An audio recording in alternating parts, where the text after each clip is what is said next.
ಗಿಲ್ಲಿ ಕಾವ್ಯ ಅಂತ ಬಂದಾಗ ಸೊ ಅವರಿಬ್ರು ಇನ್ನೂ ಜಂಟಿಯಾಗೆ ಉಳ್ಕೊಂಡಿದ್ದಾರೆ, ಇದರಿಂದ ಆಚೆ ಬಂದಿಲ್ಲ. ಸೊ ಅದೇ ಈಗ ಎಲ್ಲೋ ಒಂದ್ ಕಡೆ ಅವ್ರಿಗೆ ಮುಳುವಾಗಿದೆ ಅಂತ ಅನ್ಸುತ್ತೆ. ಸುದೀಪ್ ಸರ್ ಕೂಡ ತುಂಬಾ ಸರಿ ಹೇಳ್ತಾರೆ ಅವ್ರಿಗೆ, ಈ ಯಾರೋ ಒಬ್ರು ಶಾಡೋದಲ್ಲಿ ಇರ್ತೀರಾ, ಆಚೆ ಬರ್ತೀರಾ ಅಂತ ಅಂತ ಹೇಳ್ಬಿಟ್ಟು. ಸೊ ಯಾರಿಂದ ಯಾರಿಗೆ ಪ್ಲಸ್ ಆಯ್ತು ಮೈನಸ್ ಆಯ್ತು ಅಂತ ನಿಮ್ಗೆ ಅನ್ಸುತ್ತೆ? ನೀವು ಹೇಳೋ ಪ್ರಕಾರ ಹೇಳಿದ್ರೆ ಸುದೀಪ್ ಸರ್ ಆಲ್ರೆಡಿ ಹಿಂಟ್ ಕೊಟ್ಟಿರೋ ಅಂಥದ್ದು. ಸೊ ನಿಮ್ಮ ಪ್ರಕಾರ ಏನು ಆ್ಯಕ್ಚುಲಿ? ನನ್ನ ಪ್ರಕಾರ ಅದೇ ಅವರು ನಾವು ಜಂಟಿಯಾಗಿದ್ದಾಗ ಹೇಗಾಗುತ್ತೆ ಗೊತ್ತಾ, ಜೊತೆಲೇ ಇರಬೇಕಾಗತ್ತೆ.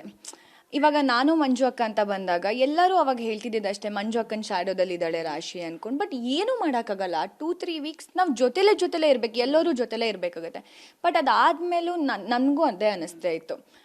ಎಷ್ಟೊಂದ್ಸಲಿ ನನ್ನ ಮನೇಲಿ ಹೇಳಿದ್ದೀನಿ, ನಾನು ಕ್ಯಾಪ್ಟನ್ಸಿ ಆದಾಗ ನಂಬರ್ಸ್ ರ್ಯಾಂಕಿಂಗ್ ಕೊಟ್ಟಾಗಲೂ ಕೂಡ ಗಿಲ್ಲಿ ಶಾಡೋದಲ್ಲೇ ಕಾವ್ಯ ಇರೋದು ಅಂತಲೂ ಹೇಳ್ತಾ ಇದೆ. ಬಟ್ ಅದು ಸುದೀಪ್ ಸರ್ ಕೂಡ ಹೇಳ್ತಾರೆ, ಎಲ್ಲೋ ಸುದೀಪ್ ಸರ್ ಹೇಳ್ತಿದ್ದಾಗಲೇ ಅದು ಕರೆಕ್ಟ್ ಮಾಡ್ಕೊಂಡಿದ್ದಿದ್ರು ಕೂಡ ಅದು ಇಲ್ಲಿ ತನಕ ಬರ್ತಿರ್ಲಿಲ್ಲ ಅನ್ಸುತ್ತೆ. ಯಾಕಂದರೆ ಲಾಸ್ಟ್ ವೀಕೆಂಡಲ್ಲಿ ಹೇಳ್ತಾರೆ, ಆ ಲೈನ್ ಹಾಕಿದ್ರು, ಬಟ್ ಅವರು ಅದೇ ಲೈನಲ್ಲಿ ನಿಂತ್ಕೊಂಡೇ ಹೇಳಿದ್ರು, ಬಟ್ ಆ ಲೈನಿಂದ ಆಚೆ ಹೋಗಿಲ್ಲ ಅಂದ್ಕೊಂಡಲ್ಲ. ಬಟ್ ಎಲ್ಲೋ ಅವಳು ಆವಾಗಲೇ ಅದನ್ನೆಲ್ಲ ಸರಿ ಮಾಡ್ಕೊಂಡಿದ್ದೀರ.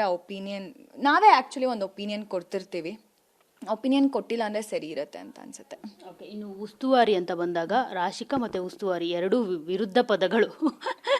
ಎರಡು ಟೈಮೂ ಸರಿಯಾಗಿ ಮಾಡಿಲ್ಲ, ತುಂಬಾ ಹೊರಗಡೆ ಅದ್ರ ಬಗ್ಗೆ ಟಾಕ್ ಆಗ್ತಾ ಇತ್ತು. ಮೀಮ್ಸ್ಗಳಾಗಿರ್ಬೋದು, ಪೋಸ್ಟ್ಗಳಾಗಿರ್ಬೋದು, ರಾಶಿಕಾಗೆ ಉಸ್ತುವಾರಿ ಮಾಡೋದಕ್ಕೆ ಬರಲ್ವಲ್ಲಪ್ಪ, ಯಾಕೆ ಎಲ್ಲಿ ಮಿಸ್ ಹೊಡಿತು ಅಂತ ರಾಶಿಕಾಗೆ?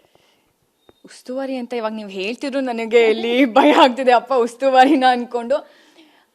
ಅದೇನಾಯಿತು ಅಂತಾನೆ, I was not confused. First task ನೀವು ನೋಡಿರ್ತೀರ ಹೇಗೆ ಅಂದ್ಕೊಂಡು ನನಗೆ ಆದಷ್ಟು ನಾನು ಬ್ಯಾಲೆನ್ಸ್ ಮಾಡೋಕ್ಕೆ ಟ್ರೈ ಮಾಡ್ತೀನಿ. ಬಟ್ ಅಲ್ಲಿ ಯಾರು ಈಗ ಉಸ್ತುವಾರಿ ಹೇಗೇನೆ ಹೇಳ್ತಿದ್ರು, ಎಷ್ಟೇ ಕಿರ್ಚಾಡಿದ್ರು ಆಪೋಸಿಟ್ ಪರ್ಸನ್ ಕೇಳಬೇಕು.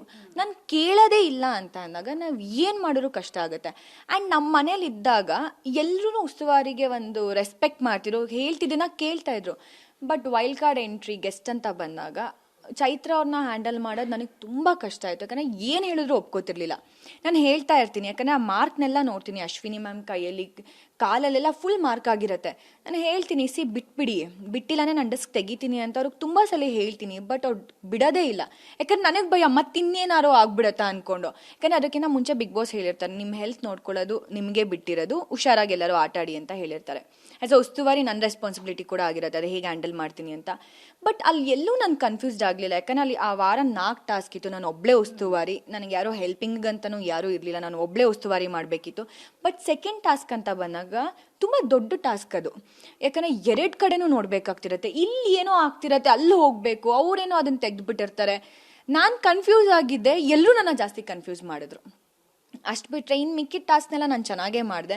ಬಟ್ ಆ ಒಂದು ಟಾಸ್ಕ್ ಮತ್ತು ಧನು ಮತ್ತು ಅಶ್ವಿನಿ ಮ್ಯಾಮ್ ಮಧ್ಯೆ ಇನ್ನೊಂದು ಲಾಸ್ಟ್ ಕ್ಯಾಪ್ಟನ್ಸಿ ಟಾಸ್ಕ್ ನಡೆಯುತ್ತೆ, ಅಲ್ಲೂ ಕೂಡ VT ಹಾಕಾದ್ಮೇಲೆ ಗೊತ್ತಾಗಿದ್ದು, ಶಿಟ್ಟಿಲ್ಲೂ ಮಿಸ್ಟೇಕ್ ಆಗಿದೆ ಅಂದ್ಕೊಂಡಿಲ್ಲ, ಅಂದರೆ ಅದು ಗೊತ್ತಾಗ್ತಿರ್ಲಿಲ್ಲ.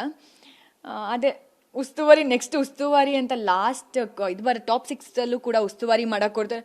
ನಾನು ಬಿಗ್ ಬಾಸ್ ಪ್ಲೀಸ್ ಬೇಡ, ಯಾಕಂದ್ರೆ ಅಷ್ಟು ಭಯ ಆಗೋಗಿತ್ತು. ಯಾಕಂದ್ರೆ ಅವ್ರು ಅಲ್ಲಿ ನಾನು ಉಸ್ತುವಾರಿ ಮಾಡ್ಬೇಕಾದ್ರೆ ಅವ್ರು ಏನು ಮುಟ್ಟಿದ್ರು ನನಗೆ ಭಯ ಆಗ್ತಿತ್ತು. ಆ ಥರ ಸಿಚುವೇಶನಲ್ಲಿತ್ತು. ಬಟ್